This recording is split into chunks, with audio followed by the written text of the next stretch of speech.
back to the Birdhouse Dynasty Show.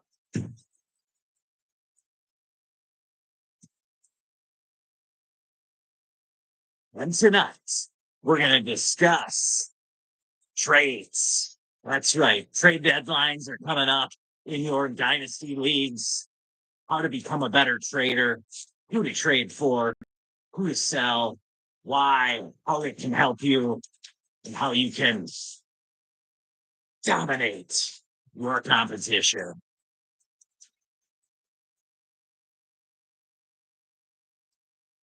Yes.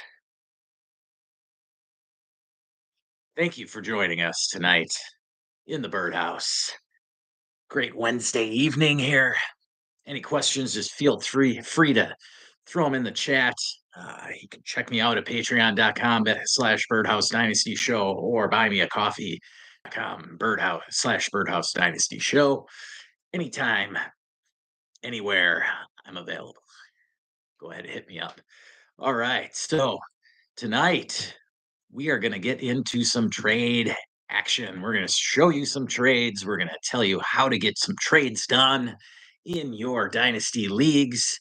And so let's get right to it. So, give you a couple rules to start with. Number one, it is a seller's market. That's right. We are coming up upon the fantasy playoffs, and those are going to happen within a couple weeks here. Most leagues start their playoffs in week 15. And if you don't, it's week 16 because you only have 4 teams in your playoffs. Generally, we don't play in week 18 of the NFL season. So that's why weeks 15, 16, and 17 are so important. And so we're going to look at some of the matchups in weeks 15, 16, and 17, tell you who are the good, who has the good matchups for quarterbacks, running backs, wide receivers, who has bad matchups in those weeks. So who you may lean towards going after in your leagues. But keep in mind that right now it is a seller's market because everybody knows the ultimate goal is to win in dynasty in anything fantasy related. The ultimate goal is to win. Yes, it's great in the off season to have a pretty lineup to look at, lots of draft picks. It's just awesome to see those teams in mid-June looking so special. You're loaded at running back. You're stacked at wide receiver. You've got your 2 or 3 locked and loaded quarterbacks. And then the NFL season happens and it's a war of attrition and injuries take over. We know from this year, Rashee Rice, Chris Godwin, Brandon Ayuk, many others, and many teams who looked great at one point in September have crumbled because they didn't know how to react. But we're going to try and help you tonight. And so let's get right to it. First of all, you need to determine if you're contending or rebuilding or retooling or productive struggling, whatever you want to call that. But put it this way, if you're not in the top 4 or 5 teams in your league, as far as not just in points, but in the standings as well, you're probably not going to win it this year. So if you're right on the fringe of the playoffs, again, unless you just got Christian McCaffrey back from injury, or you might be in 6th place, but it's like a 3-way tie for 4th or something, and you're getting Pacheco back maybe. And you got a great matchup this week against a bottom feeder. I highly recommend you to start retooling. Okay. What that means is look at some of the older vets on your roster. Can one of the top heavy contenders in your league use them and try and get those vets to help you retool for next year, put you in a better spot so that you can become one of the top 3 teams in your league because ultimately that is the goal. First, second, and third are the places that get the money, and that's what we want, right? So, uh, yes, it's a seller's market. So, always, if you're contending, keep that in mind. You want to offer things that are attractive to those bottom feeders. What are attractive? First round picks, young wide receivers. It's hard to trade a quarterback at this point because you just don't know which ones are going to go down. So when you're a contender, it's highly advisable not to be trading away quarterbacks at this point because once you get past the trade deadline, well, it's hard to grab them off the waiver wire, right? Because unless you have enough fab and you're set and your opponents don't have more fab than you, then you might be able to get lucky, grab that Easton stick from last year, win a championship with them. Yeah, it happened. I'm telling you, it can happen. All right. So, what I want to do is show you a team from one of my leagues who was a bottom feeder for a couple of seasons. This is a 5-year-old league. And this team in particular tried competing the first year. They drafted McCaffrey in the startup. He obviously got hurt. This was going back to 2020. And then the 2021 season is when McCaffrey really went down. And he knew he was not going to win in that season. And he started trading for the future. And one of the trades he made was giving up McCaffrey for a couple of firsts. There was other pieces involved in that. I was the one that got McCaffrey, but long story short is this guy rebuilt the correct way. And now this year, he is a legit contender in this league. And this is my Dynasty Land League. This is a 12-team super flex start 9 league. So a start 9 league means that there's only in this format, you start just 2 wide receivers and 2 flexes. So most leagues you start 3 wide receivers and then 2 flexes if it's a start 10. But this one, it's only a start 9. So it's 1 quarterback, 2 running backs, 2 wideouts, 2 flex, a tight end, and a super flex. So basically 2 quarterbacks. And so this guy here, Ramzak, right here, I want to highlight his team. I'll bring it up here also for me to reference. There we go. Okay. So let's go back here. Okay. So this is my Dynasty Land League. Again, 12-team Superflex, half PPR, tight end premium. And so the tight end premium isn't huge, but it's there. I'll say that. Keep that in mind too. If it's if it's only a half point, the half point it's there, but it's not super important. Obviously, guys like Kelsey, when they blew up, they were top 5 players in the league. But right now, this year, there isn't quite a tight end that's really uh, that high benefiting from the half point premium. Only if it's a 0.75 or full point tight end premium does it really make a huge difference across the board for tight ends. But anyway, let's look at Ramzak's team. So again, he decided 3 years ago to start rebuilding. And what he did, because what happened was there was a couple of teams already rebuilding ahead of him that had a lot of the 23 firsts. Okay. He did get his own 23 first back.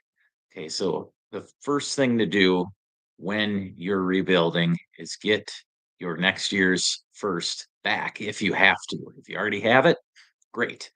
Now you want to get points off your roster so you can improve that pick as much as possible.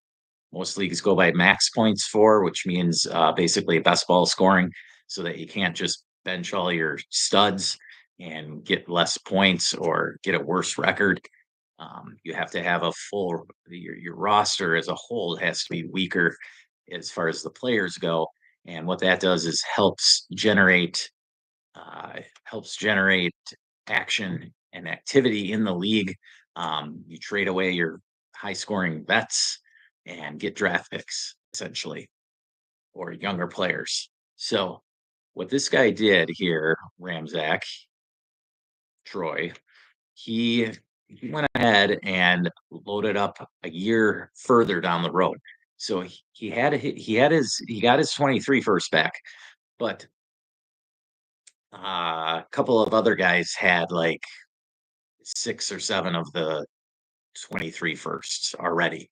So it wasn't worth it for him to try and accumulate a bunch of firsts in the 23 draft. He rather decided to dominate the 24 draft. And the benefit of that is when you start accumulating firsts 2 years out, the price on them is less than the price of the next year's draft. So if you go for 2 years out, you can get it at a slight discount. And then, of course, it's a draft pick, and draft picks always increase in value.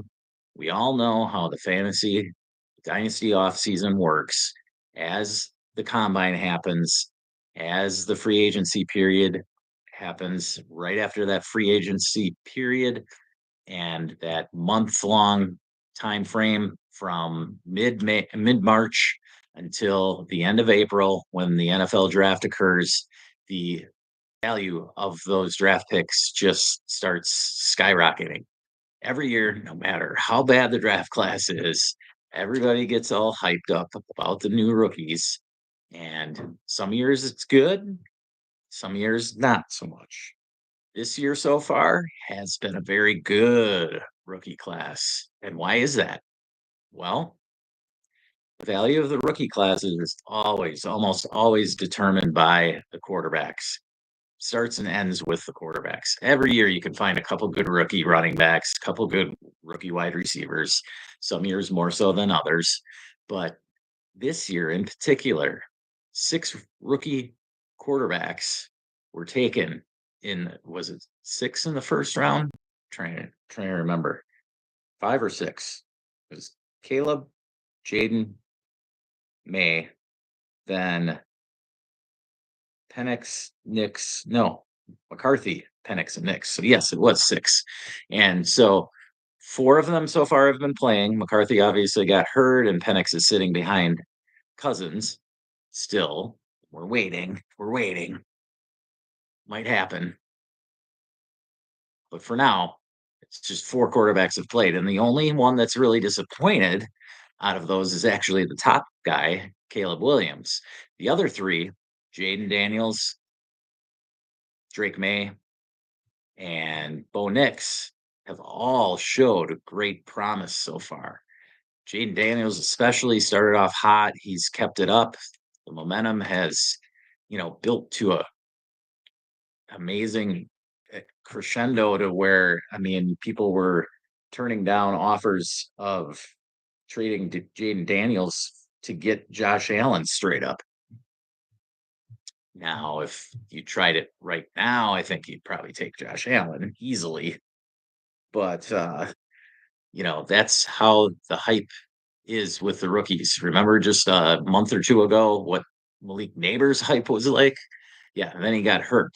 And so now it's, you're getting questions, should I do Neighbors in a first for Jamar Chase? Well, I mean, to me, I'm not going to just say, yeah, I need the context, right? Are you contending? If you're contending, well, I want Jamar Chase because I know he's done it before. And I want to make sure that I have my best foot forward in my chance for a championship run. But in most cases, straight up, I mean, if you're in the middle of the pack and you're just maybe you got a shot, then yes, I would take the value because any of those top 5, 6, 7 receivers, I mean, they could easily fluctuate and you know how the offseason's going to go between Neighbors and Chase. Well, Chase is 25, 26 years old. Neighbors is only 22 or 23. Of course, his value is going to go up, and he'll probably pass Chase at some point this coming off season. So, yeah, that'd be a great value. But if you're contending, you need the points and you need the for sure thing. So you have the locked and loaded Jamar Chase. He has Joe Burrow throwing him the ball. Malik Neighbors has Danny DeVito throwing the ball. I mean, Tommy DeVito. I mean, whoever throwing him the ball. We don't even know from week to week. All we do know is that the Giants are not going to play Daniel Jones. They're not even going to play Drew Lock anymore this year. They may have to, but they don't want to. Both of them have injury clauses, meaning that if they get hurt at all the rest of the year, they're going to get free money. So Giants are doing what they feel is best for their franchise. They're out of the playoff race, so they're looking towards the 2025 season, and they want to save that money. So back to Ramczak, what he did, he loaded up. I think he had 4 or 5 firsts going into this draft, and what he did, he didn't make all of those selections. First and foremost, you got to remember, if you pile up a bunch of firsts for a particular draft, you do not have to make all those selections. All right. Top 5 picks have a great hit rate. Their hit rate is like above 75%. What I mean by a hit rate is they finish in the top, you know, 12 at a position, or top 12 quarterback, top 24 or top 30 running back or wide receiver, top 12 tight end. They have above 75% hit rate. At the mid to late first round picks, they have about a 50% hit rate.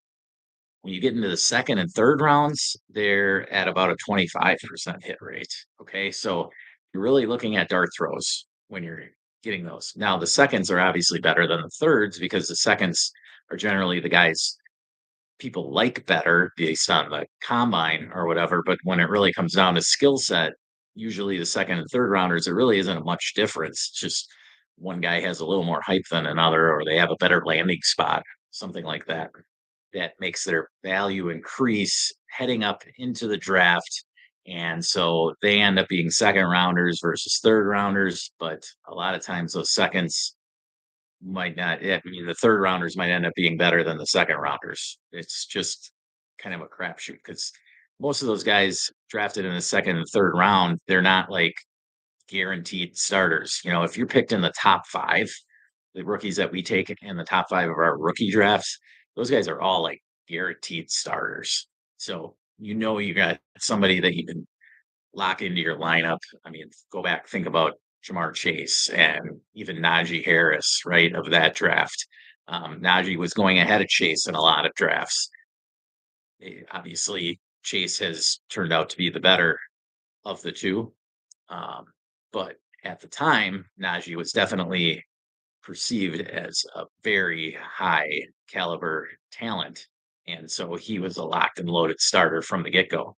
He's still a starter now. He's just more of a fringe, like a flex guy, or somebody that you have as your third or fourth running back, fifth running back that you can plug in for an injury to one of your running backs, whatever. But he's a solid depth piece, basically.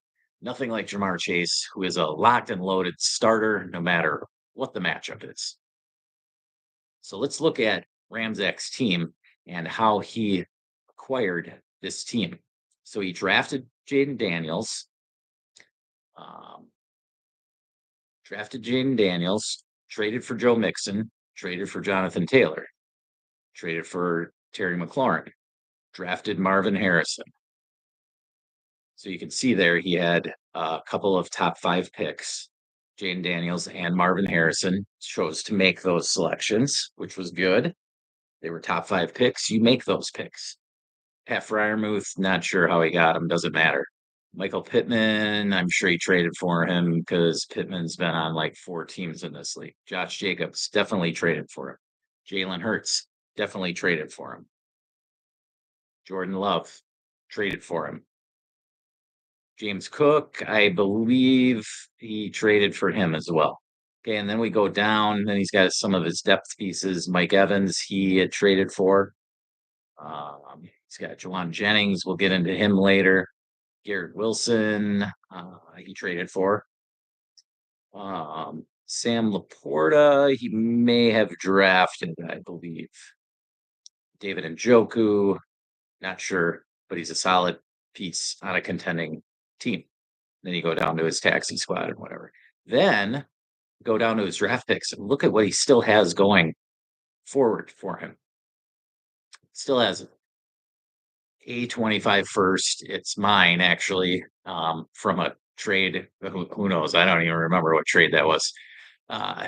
Then he's got 1, 2, 3 seconds, and you can see we go to the 7th round because we throw we keep what 18 guys in this, so it's a modified dynasty, and our taxi squads. So we have 7 rounds. So these last 5 rounds, 5, 6, and 7 are just a bunch of filler end of the bench veterans. Just keeps us interested longer in the draft process. But anyway, you can see that the 25 draft, he still has solid draft picks there, good draft capital.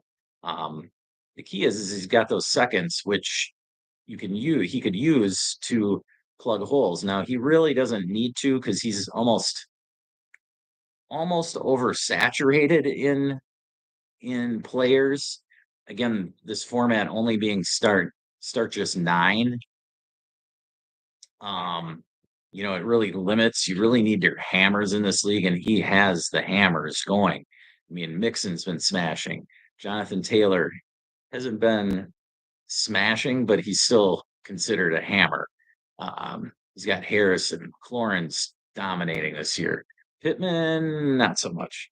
Jacobs, I wouldn't call Jacobs a hammer, but he's definitely a solid starter.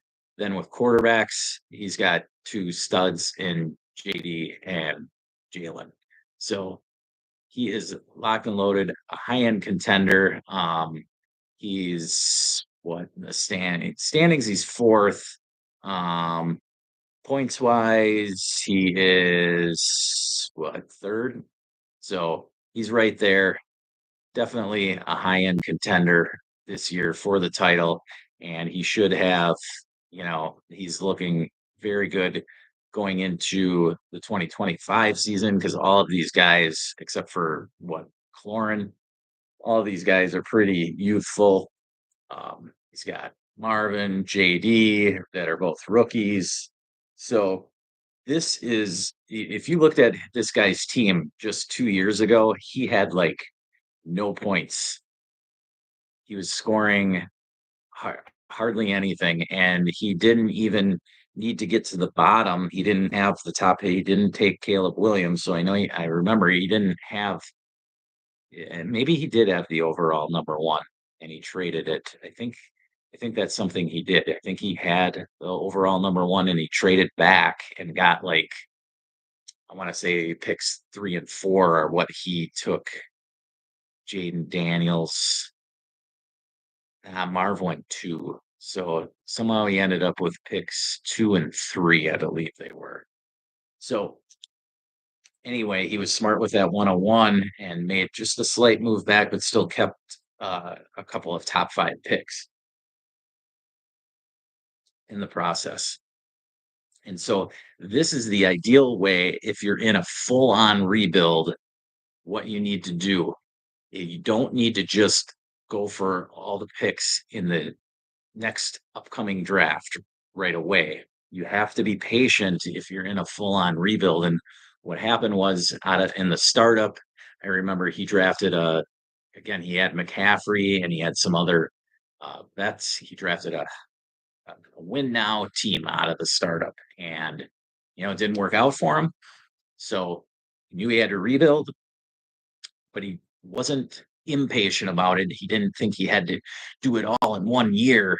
Boom, I got to compete right away next year. No, he looked at what year's draft he could dominate.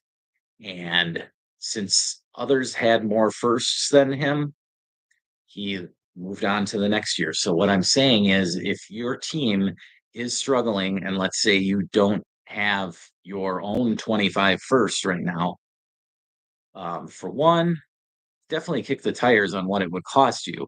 But the owner of your 25 first, if they know based on the standings that it's going to be high, like it's going to be one of the top three picks, they're going to upcharge you for that pick, right? And so then you need to look ahead to the 26 draft, maybe even the 27 draft. Okay. So you don't want to necessarily look that far out, but the 26 draft is where you'd start looking at, okay, how many firsts can I acquire in the 26 draft? Because that's how you dominate a draft. When you have four or five firsts, at least in a draft, you can control the draft room. You can control which rookies you like the best, which two or three rookies you really want to build around. And then with the other firsts, you can use them to acquire a couple of nice starters. First rounders always can buy you a good starter. He used one first to get Josh Jacobs, I remember, right? So whether or not you feel Josh Jacobs was worth the first in the offseason, he was going from the Raiders to the Packers. It looked like a pretty good situation, but Josh Jacobs is considered on the older end, even though he is actually pretty young for his uh, tenure, right? He's in his fifth year now, I believe. And so, fifth year guys are usually about 27 years old. I think Jacobs is only 25. Maybe he just turned 26. Let's take a look, quick peek here. Josh, yeah, he's 26. And don't know when his birthday is, but for a guy who's been in the league for 5 years, 26 is young. He came into the league at age 21. So he was generally speaking, a year or two younger than most guys coming into the league. So he's still got some tread on the tires, definitely.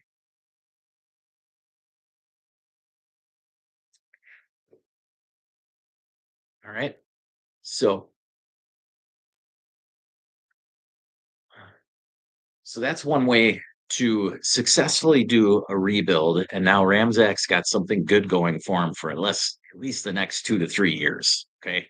Who knows what happens to Jalen Hurts? Who knows if Jaden Daniels will continue to produce at this level? But in the current time, it definitely is looking good, right? Can all pretty much agree on that. He's got Marv. He'll probably have to retool for Terry McLaurin, but that's just one piece.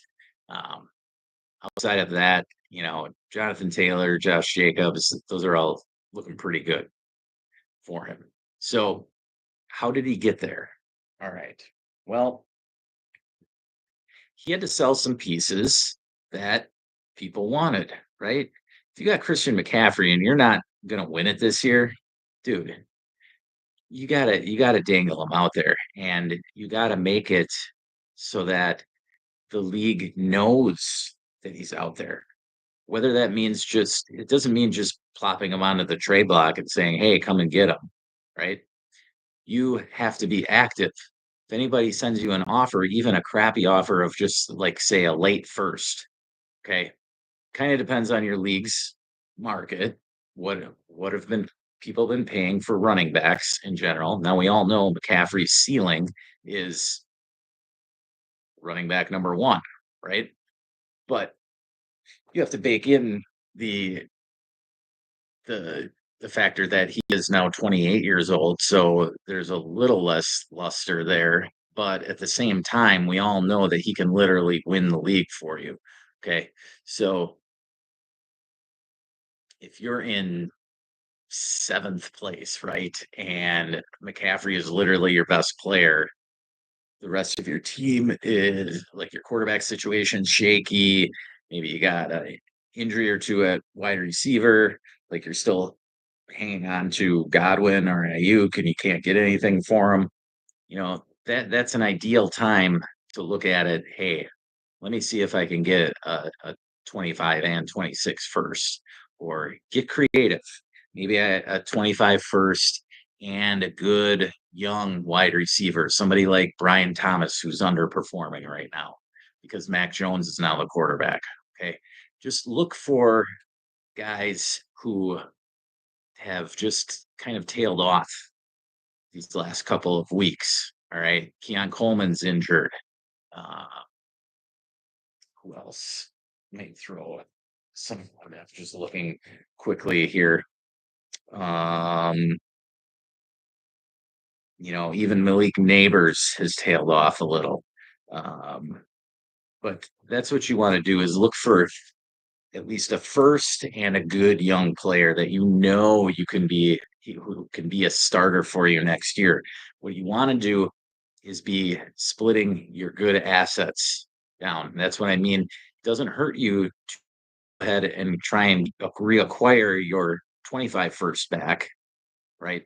But then what you want to use that 25 first for is to split into two good assets. If you're sitting on just five good assets in a start nine league, you know that you need a couple more legit starters on the team. So the only way you can't get there by just drafting Ash and Genty and boom, I'm gonna be a top three team. No, that doesn't happen.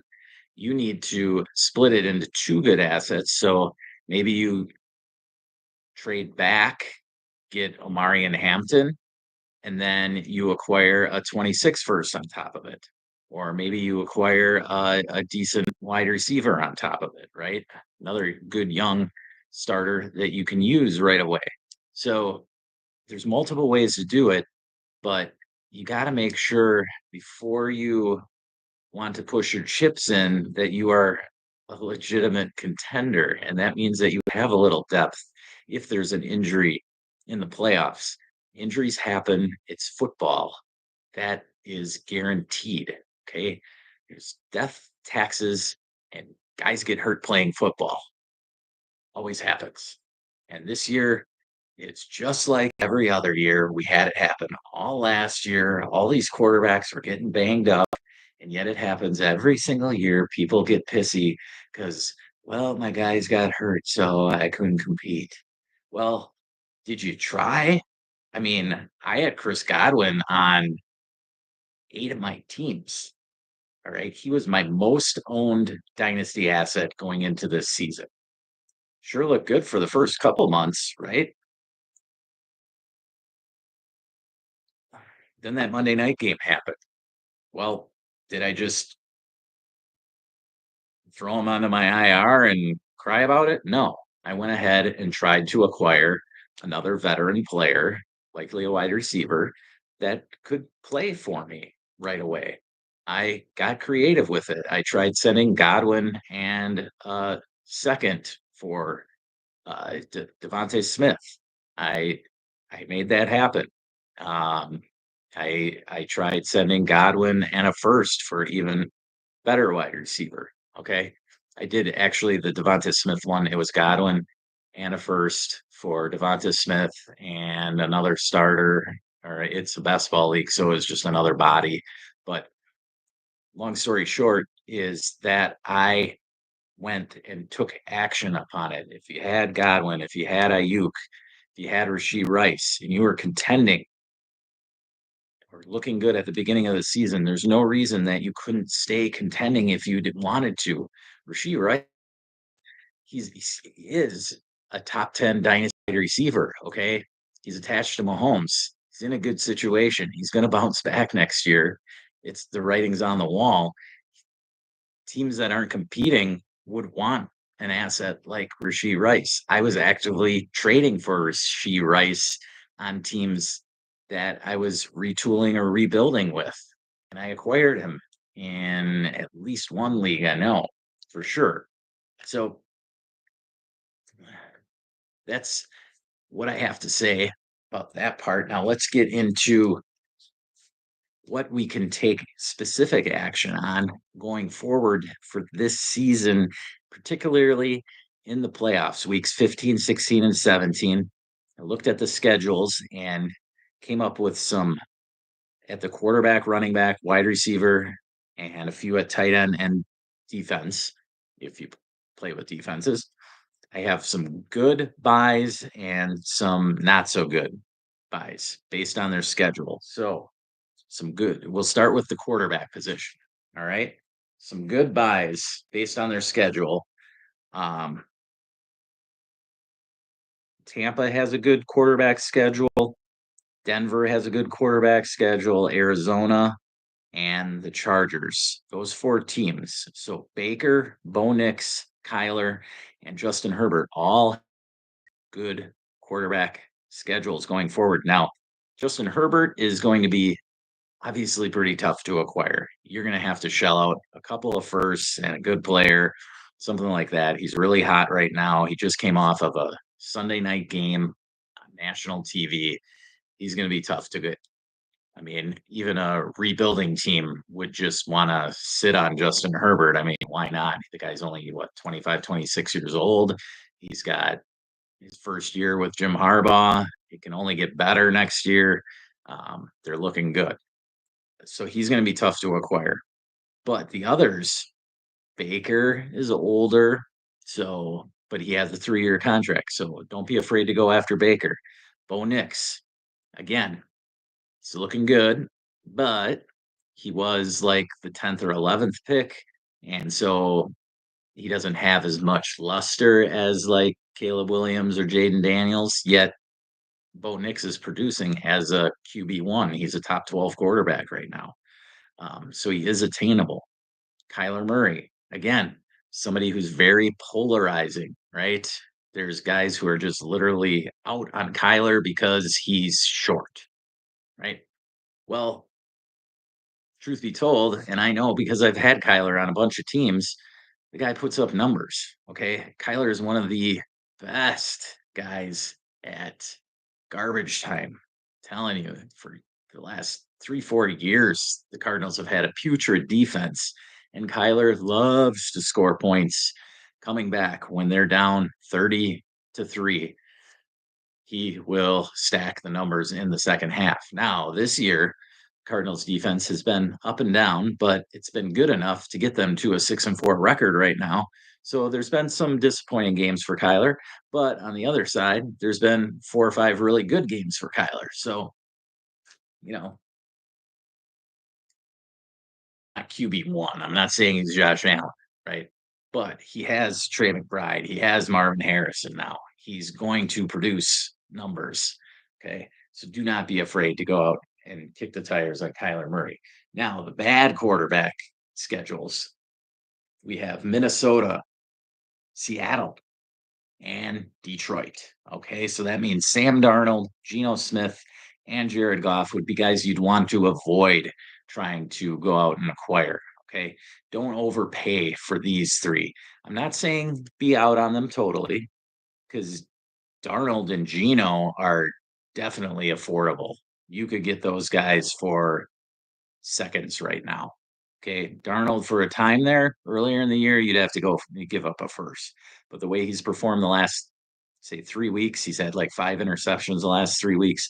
Last week wasn't so bad, but we all know that JJ McCarthy's going to take over. Like Darnold, unless he wins the Super Bowl, probably not going to be the Minnesota quarterback next year. He probably will get a starting job next year somewhere, but it probably will be in the same similar vein that he had this year, where he's going to be a bridge quarterback for a team who drafts a quarterback next year. And so Darnold's going to get a shot. He might get a shot, somewhat where like what Baker Mayfield got for Tampa.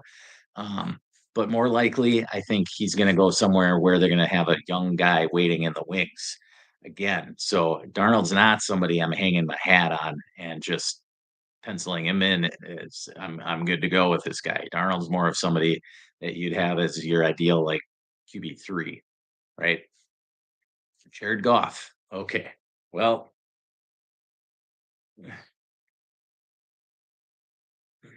how do I put this? So yes, Detroit may have a bad quarterback schedule. Okay. But even that said, Amon-Ra St. Brown's still going to get his targets every week. He still has Sam Laporta, still has Jameson Williams. Okay. If the Lions get down against a good team, they're going to let it rip. They're going to throw the ball. they had a game. I watched the whole Tampa Detroit game earlier this year where Tampa somehow came up with a defensive game. I don't think we've had a good defensive game since that. That was week 2. Um, and Goff threw the ball, was it 50 times that game? So he still got the yards. So I'm not so as much worried about Goff as I would be about the other two.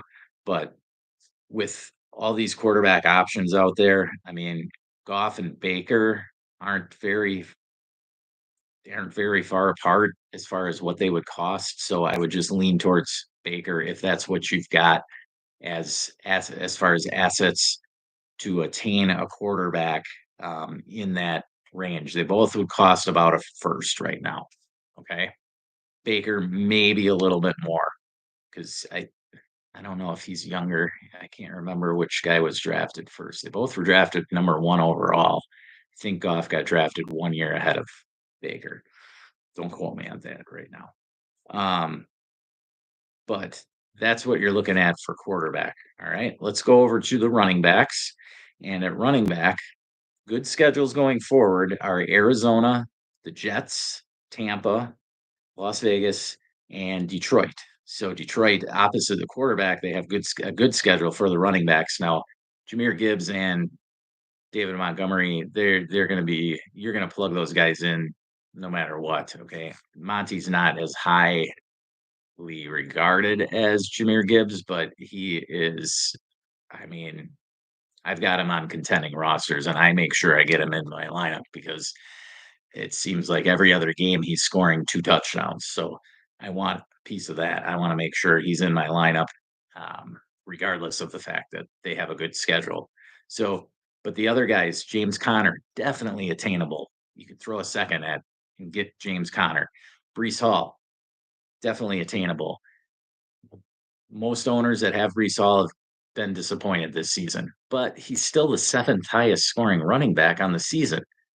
I mean, he's had like 4 20-plus point games. What more could you want? I know the Jets are looking terrible, but they're still going to try to win. They have 6 games left, and I guarantee you Aaron Rodgers thinks that they can win all 6. So the Jets will be trying to win yet. Then you have Tampa.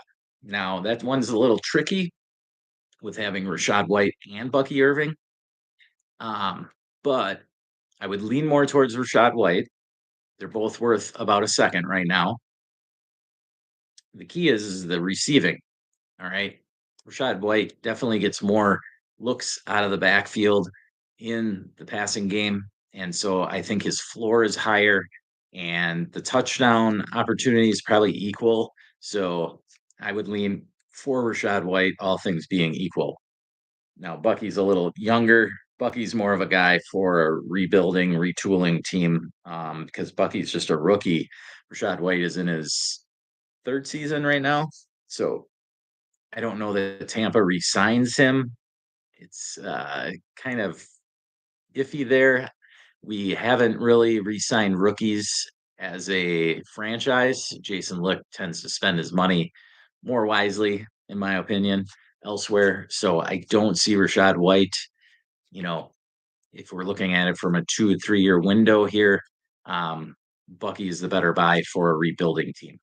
Las Vegas, I guess if you picked up Dylan Laub this week, good for you.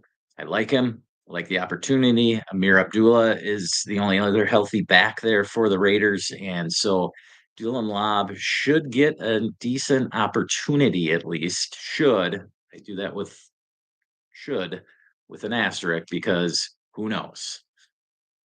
It's the Raiders. I don't know. I think as a rookie, I want to give him a shot to see what you got there because it's not like Alexander Madison or Zamir White have done anything to blow you away. So let's see what Dylan Laub's got, right? Let's go for it.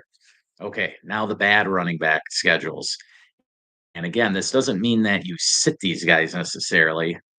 It just depends on the situation. And I would avoid overpaying for them. That's what I don't want to do. So, because the disappointment could happen. Now, the bad running backs schedules are Houston, Kansas City, Miami, Chicago, and Pittsburgh. Again, Houston, Kansas City, Miami, Chicago, and Pittsburgh. So what that means is that Joe Mixon, Isaiah Pacheco, Devon Achane, DeAndre Swift, and Najee Harris, Jalen Warren, if you want to throw that in there. They have bad schedules going forward, so don't overpay for them. I know Pacheco is likely to be back this week, but we don't know for sure. So don't just go throwing. I mean, if you have to, I wouldn't mind throwing a first at him because, again, you're trying to build it. If you're a contender and you know you're going to be in the playoffs, you're looking for weeks 15, 16, 17 points in those weeks. So if Pacheco is going to be your third running back, or maybe you've been playing a hero running back style where you got like Derrick Henry and nobody else, you're just plugging in Jalen Warren as your second running back, then I'm fine with if if you have to, if you've got your what seems to be late first and you can't get one of the other running backs, like I would prefer if you have the shot at Brees Hall or Isaiah Pacheco, right? Now, Brees Hall is going to cost you two firsts at least, likely, right? Pacheco is just one first. But with James Conner sitting there, that only costs you a second. I would prefer to go with James Conner for a second than Isaiah Pacheco for a first. That's what I'm getting at here. James Conner, don't be scared to trade Trey Benson. Benson's only going to take over if Connor gets hurt. Okay. Connor's got a good schedule. Arizona has a good schedule across the board for quarterbacks, running backs, and wide receivers. So just they're going to put up points the rest of the way. But the Chiefs, their offense has been hit or miss. Now, maybe it has been Isaiah Pacheco missing. Kareem Hunt's looked pretty good, I think. I think it's more on Patrick Mahomes, really, the struggles that the Kansas City offense has had and the lack of essentially the lack of Rashee Rice there. They haven't found a guy to take over that role. I mean, they are obviously missing him against Buffalo. So I see that as a problem for them going forward. They're going to struggle in the playoffs. I said it all season. I didn't care that they were undefeated. I don't think they're going back to the Super Bowl. So let's go Bills. All right. So the other guys, though, Joe Mixon, he's been smashing. You're going to start him regardless. Houston is riding him right now. CJ Stroud has, I don't want to say so much struggled, but he's become more of a game manager. Now that Nico Collins is back, though, you saw the explosiveness in that first play, in spite of that being called back. You saw what can happen with Nico Collins back in the lineup. So Stroud should put up a little better numbers at least going forward. He does have a sneaky good schedule, Stroud, that is. So you could see more numbers for Stroud going forward, less numbers for Mixon. Achan, an interesting one with Miami. We all know as it gets colder, Tua tends to struggle. So you could see them wanting to get him the ball more, but you could also see more action from either Mostert or Jalen Wright as well. The two that I would look to sell here, DeAndre Swift and Najee Harris. Both of them have decent guys as their number two running backs. Swift with Roshan Johnson, who stole a touchdown last week. Najee Harris with Jalen Warren. As we know, Jalen and Najee pretty much split it. I would say it's probably 55-45. Najee's probably the better goal line back, but Warren's the better receiver. They both got the same amount. I think they both had 4 catches on 7 targets last week. So regardless, Swift and Najee are decent sells right now. Okay. Um, Going over to the wide receivers. All right. The good schedules going forward are the Bears, Giants, Titans, Raiders, Packers, and Panthers. I would add in the Cardinals as well. So what we're looking at with this, though, for wide receivers, we're generally not just the top guys, but we're looking at the number 2 and 3 wide receivers as well. So the Bears obviously have 3 guys who can get it done. The Giants, it's really just neighbors. Wandale Robinson, I don't know that he's really a thing. And now with DeVito at the helm, I don't know. I'm not really buying anybody there.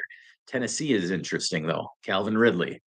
All right. Ridley can probably be had for a second. He'd be a great buy for a contending team that needs a little depth at wide receiver. Las Vegas. Okay. They may be ugly, but Jacoby Myers has had over 5 catches in the last 4 or 5 games. So Jacoby Myers, another guy you could buy easily for a second. You could even start with offering a single third, maybe get away with uh, 2/3 for Jacoby Myers. The Packers, it's been the conundrum all season. Now it looks like Christian Watson, based off of last week, maybe the number 2 for sure. We all know Jaden Reed is the number 1, but so I don't mind paying a late first for Jaden Reed. But the rest of the guys, I wouldn't spend more than a second on. Watson, Dobbs, or Dontavian Wicks. Wicks right now, probably a third. Okay. Dobbs, somewhere in between there. But if you need a depth piece, especially in like a best ball format, grabbing a Packers wide receiver is never a bad option. Okay. And then the Carolina Panthers, you've got Xavier Legette, Jalen Coker, even Adam Thielen for super cheap. Thielen, somebody you could grab in a best ball format for a 4th rounder. Okay. And who knows? I'm not totally buying it, but um, Xavier Legette isn't a bad option. Okay. Now to the bad wide receiver schedules. We've got Minnesota, Cincinnati, Detroit, Cleveland, Jacksonville, and Indianapolis. Okay, so we have a little theme here with Minnesota, Cincinnati, and Detroit, right? So Minnesota, Cincinnati, and Detroit. What do we have there?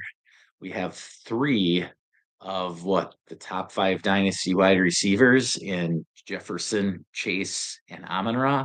Am I saying that we're not wanting to start them? Not at all. What this means is that the second and third options are less likely to produce. Those 3 guys, Jefferson, Chase, and Amon-Ra, they're locked and loaded. They're getting 7 to 10 targets guaranteed every week. Okay. They're going to score their points. Maybe the touchdowns don't get there. Maybe you get the weeks like Jefferson had last week, which was just, what was it? 6 for 80, 86, something like that. So he only got 14 or 15 points, didn't get in the end zone. Maybe you only get a 5 for 60 game from Jamar Chase. Okay. But the point is that Jordan Addison may struggle. T. Higgins may struggle. JMO may struggle. All right. So those auxiliary options for those teams aren't exactly the guys you want to go out and buy right now. Then we go to the other teams: Cleveland, Jacksonville, and Indianapolis. Okay, so with Cleveland, you've got it's a now I like Elijah Moore because his targets are going to be there with Jameis Winston throwing it. He is the guy who runs the underneath routes, so he is going to get his 6, 7, 8 targets. I guarantee. Cedric Tillman is a little bit more risky, and then Jerry Judy definitely avoid. He is a what do you call it? Fool's gold, to be simple with it. They had a monster game last week, but that was on the heels of an 89-yard touchdown that was just 2 missed tackles. Okay, at least 2. Um, then Jacksonville, go over to them. What do they have? Well, so they have a rough schedule for the wide receivers and Mac Jones throwing the ball. So Brian Thomas, if your trade deadline's next week, maybe wait one more week if you're a rebuilder and then go after Brian Thomas. Indianapolis. Well, with Anthony Richardson back there, okay, Josh Downs did all right, but I'm definitely not looking at buying Michael Pittman is like he's not a dead asset like Deshaun Watson, but Michael Pittman, no. All right. Then you've got Alec Pierce and AD Mitchell. Again, AD Mitchell, I wouldn't mind buying as a rebuilder right now. You could get him for a second easily. And the guy can run routes. He's lightning fast. And I wouldn't be surprised if Michael Pittman somehow gets shipped out this offseason. So you could see AD Mitchell with a much bigger role next year. And so he's somebody that to keep your eye on as well if you have another week before the trade deadline. Okay. Let's move on to the tight ends quickly here. I just have some good options here because tight end is kind of a crapshoot anyway. Once you get past top 12, 10 or 12 tight ends, you're really just hoping for a touchdown. So the good tight end schedules are Tennessee, Minnesota, Arizona, Seattle, and the Giants. So we've got Chig, um, Minnesota. We've got Hawkinson, who's back, McBride in Arizona, Fant in Seattle, and Theo Johnson, the rookie in New York. So you've got a couple of cheaper options there in Chig, Fant, and Theo. Those guys you could probably all get for a third rounder. You could, if they're not going to trade them for a third, I wouldn't start shooting for the moon for any of those guys. But Hawkinson and McBride, I don't mind having them on any roster right now. Okay. Me personally, I don't own any of them. Hawkinson isn't somebody who I love necessarily, but just because of the age factor, he's getting up there. I mean, he's only 27, I think, but coming off of that rough surgery, he hasn't looked great so far. And you know, it's kind of funny how the tight ends have a good schedule, but the wide receivers have a bad schedule. So it's hard to say. Like, and then Darnold has a bad schedule. So if the wide receivers have a bad schedule and Darnold has a bad schedule, what is he just going to throw it 20 times to the tight end? Very doubtful. So I'm very skeptical about the good schedule for Hawkinson. I would be leery of buying him. McBride, though, McBride's going to get his touches for sure. And then again, there's cheap options in Fant or Theo Johnson, especially if you're in a best ball and you're looking for just depth to add a second or third tight end. Then we move on to the defenses finally. Some good, cheap options who are probably on your waiver wire.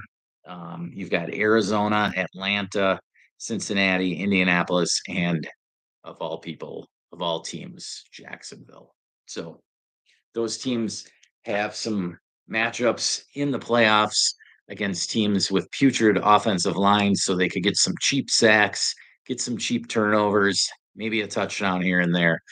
Go out and look at those teams, and I'm not going to waste any more time on that.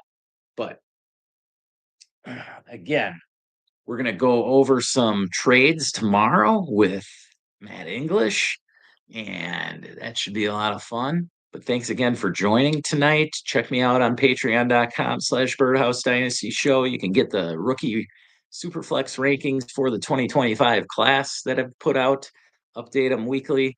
You can ask me any question, start, sit, trade advice, anything you want on buymeacoffee.com/Birdhouse Dynasty Show. And other than that, I think that's all I've got for you. Thanks for joining tonight. It's been a fun time. Uh, I don't know. I hope you do well in your trades. Just don't overpay if you don't have to. Make sure you've exhausted every possible avenue. Don't throw the guy out on the block and then just take the first offer. If you throw a guy out on the block and an offer comes in within 2 minutes, well, you better believe there's other people interested in that guy too. Right. So just make sure you exhaust all avenues. Play it smart. You know who trades in your leagues. You know who your good trade partners are, right? We've talked about this. If you're a contender, look at the bottom four teams in your league. If you're a rebuilder, look at the top teams in your league and what pieces you have that are going to entice the other people in your league. That's how you get trades done. Trade something that other people want. Don't be too stingy. That's not going to get trades done, right? There's only so many assets people like. People don't like shitty players unless they can turn it around, like DJ Moore is doing right now. So is it Elijah Moore. Elijah Moore, super cheap. Elijah Moore, you could get for a second rounder. Go out and scoop him up, right? He's got Jameis slinging him the ball. Go get him. All right. Thank you for joining tonight. Love you all. Peace.